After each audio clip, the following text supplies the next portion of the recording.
కర్ణుడు సహజ సిద్ధమైనటువంటి కవచంతో జన్మించడం అందరికీ ఆశ్చర్యాన్ని కలిగిస్తూ ఉంటుంది.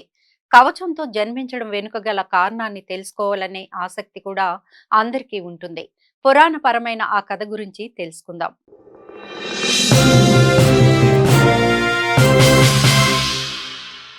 పరమశివుడి గురించి కఠోర తపస్సు చేసిన ఒక రాక్షసుడు మహా తపోబల సంపన్నులు తప్ప మరే శత్రువులు తనని సంహరించలేని విధంగా 1000 కవచాలను వరంగా పొందుతాడు. ఆ వరబల గర్వంతో సహస్ర కవచుడు సాధు సజ్జనులను హింసించసాగాడు. అతని ఆట కట్టించడం కోసం నరనారాయణులు వంతుల వారీగా ఒకరు తపస్సును ఆచరిస్తూ ఉంటే మరొకరు ఆ రాక్షసుడితో పోరాడసాగారు. అలా ఆ రాక్షసుడి కవచాలను ఒక్కొక్కటిగా తొలగిస్తూ వెళతారు. ఇక ఒకే ఒక్క కవచం ఉండగా ప్రాణ భయంతో ఆ రాక్షసుడు సూర్యదేవుణ్ణి ఆశ్రయం పొందుతాడు.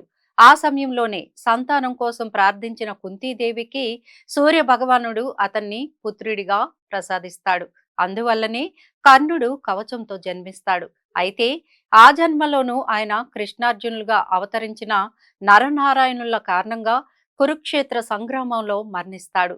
కర్ణుడి జీవితం, ఆయనకి ఎదురైన పరిస్థితులు ఎవరి మనసునైనా కదిలిస్తాయి.